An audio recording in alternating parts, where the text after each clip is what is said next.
Everyone treats the Ruger 10/22 like an indestructible backyard legend, and honestly, it earns that rep.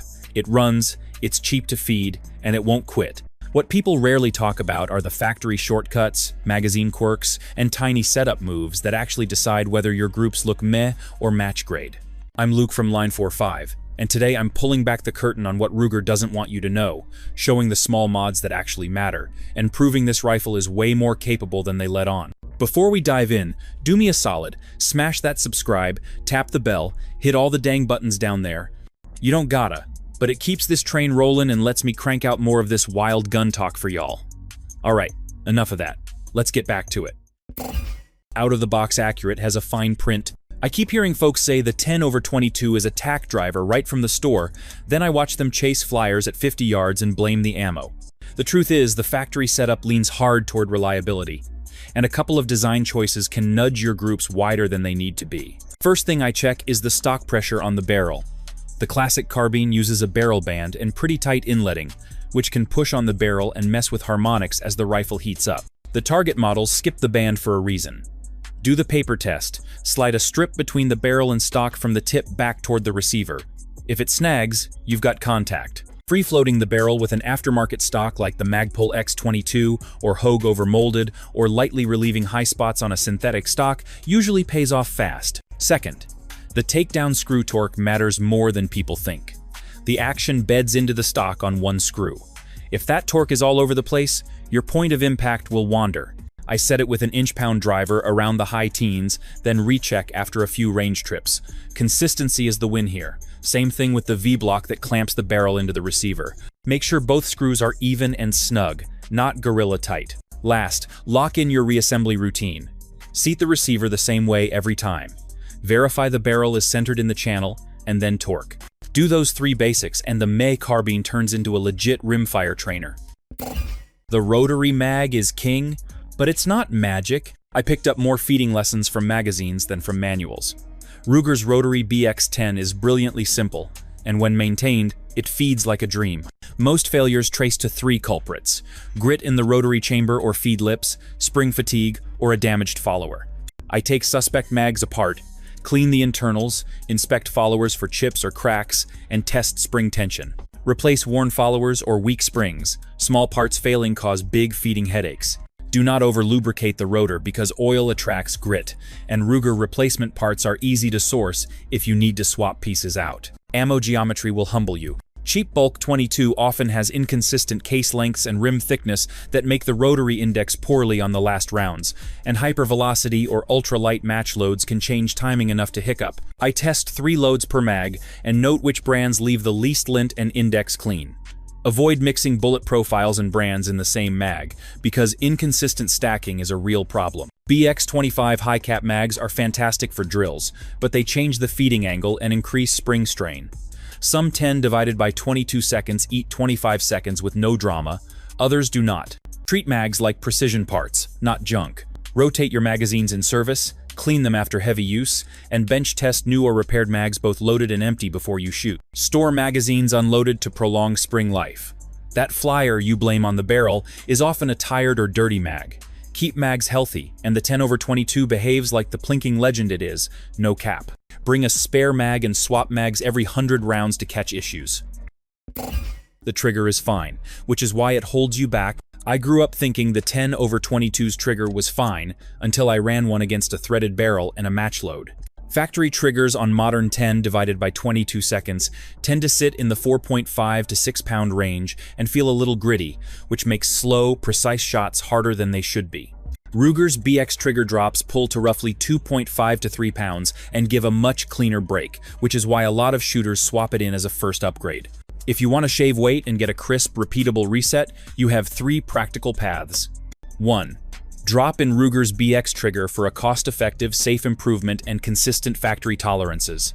2. Spend more for a Timney, Kid, or Volquartsen single-stage kit if you want sub-2 pound pulls and adjustable shoe geometry. 3. Do a careful gunsmith-style polish and light stoning on contact surfaces if you know what you are doing, which can smooth take-up and remove gritty engagement without changing the geometry. Aftermarket triggers and race-style units routinely show faster split times and cleaner breaks in published tests and reviews. A trigger change alters how you shoot. Lighter, crisper pulls reward deliberate follow-through and expose bad habits. So you should train to the new feel with snap caps and a trigger gauge before trusting match ammo. Keep magazines unloaded when you work the internals, and always confirm safety functions after any swap. For a daily trainer or plinker, I run a BX at about 2.5 to 3 pounds, which gives better groups without turning the rifle into a hair trigger. Do the trigger first, and the rest of the 10/22 upgrades click into place. In short, a proper trigger makes you a better shooter, and your groups will prove it.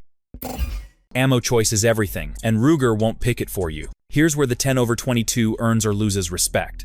I don't buy one brick and call it good. I grab a sampler of standard velocity and subsonic loads, then shoot 5-shot groups at 50 yards from bags. Most 10 divided by 22 seconds settle down around standard velocity in the 1,050 to 1,090 feet per second range because the 116 twist stabilizes common 36 to 40 grain bullets cleanly. If you only feed bulk high-velocity stuff, expect flyers and vertical stringing when the lube and powder batches aren't consistent. That's not drama, that's rimfire reality. Chamber geometry matters. Plenty of aftermarket match barrels use a 22 bent-style chamber, tighter than SAMI sporting chambers, to boost accuracy in semi-autos. Hypervelocity rounds with long cases or long overall length, like some 32-grain screamers, can jam or show sticky extraction in those tighter throats. I check the barrel maker's notes before stuffing fast ammo, because some of them flatly say, skip the hypervel crowd. The upside of the tighter chamber is smaller groups, with quality standard velocity, so pick your lane. Load selection is a process, not a vibe. I start with 2 or 3 known performers, such as CCI Standard Velocity, SK Standard Plus, or Ely Contact, then add 1 bulk box as a control. I track average group size, extreme spread, and point of impact. If a load prints tight but sits an inch low, I'll live with it. If a load throws 1 round wild in every 5, it's off the list. Rimfire is batch sensitive, so when I find a winner, I note the lot number and buy more from the same run. Running suppressed? Subsonic sounds sweet, but some semi-autos short stroke if the ammo is too soft. I test with a clean action, then add a few drops of oil on the bolt rails and try again. If it still hiccups, I move up to standard velocity. Last tip, wipe waxy lube off the top round before long strings. That little trick keeps the chamber from getting gummy and helps groups hold together. Running a can without turning your 10/22 finicky, I set up a 10/22 for quiet work in a very specific order. First, I start with a factory threaded barrel that's 1 divided by 2 by 2 8. Make sure the shoulder is clean and square, and thread the suppressor straight on. No crush washers, no gimmicks.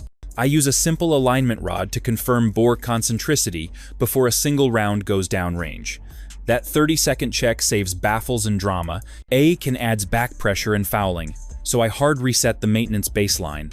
I scrub the chamber and bolt face, wipe the extractor claw, and pop the trigger group out to blow out carbon. Rimfire cans get filthy fast, and a dirty chamber is the #1 reason cycling gets weird. I run a light oil film on the bolt rails and very little lube elsewhere. More oil just turns into paste with 22 soot. For reliable parts, I keep it boring and proven. A fresh Ruger extractor or a hardened aftermarket claw fixes lazy rim grabs when the gun gets dirty. A polyurethane bolt buffer replaces the steel stop pin to cut that metal-on-metal clack and reduce receiver peening.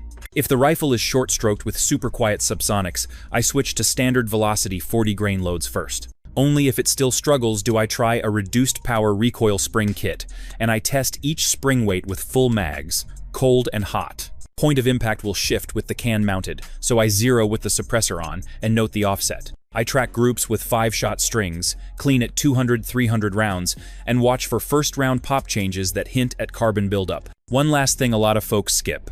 Wipe the first round's waxy lube before a long string so you don't gum the throat. Do this routine, and a suppressed 10/22 stays quiet and boringly reliable. Ruger's no written warranty thing actually works in your favor.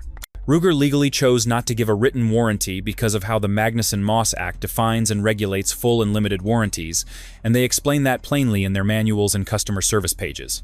That sounds scary until you see how it works in practice. Ruger maintains a long-standing customer service operation that handles repairs, replacements, and product safety notices through an established return authorization process and factory service center. From what I've tracked across manuals and owner reports, Ruger will issue an RMA, send prepaid shipping labels in many cases, and either repair or replace defective items rather than force owners into endless legal wrangling. Real-world user experiences back that up more often than not.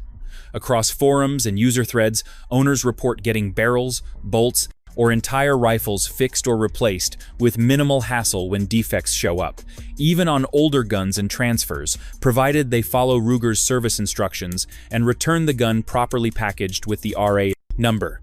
That historical goodwill is why plenty of resale value sticks to Ruger rifles. Buyers know the factory will usually make things right. That does not mean every case is zero drama, but it does mean the company prioritizes post-sale service over a formal warranty card. If you need service, do this. Register the gun. Read the manual warranty blurb so you understand how Ruger phrases it. Call customer service for a return authorization number, photograph defects, and ship per their instructions. Be polite on the phone and keep tracking info. The vast majority of owners who do these basic steps walk away satisfied. In short, Ruger's refusal to issue a formal written warranty is a legal choice, not a customer service abdication, and for most owners that ends up being a net win.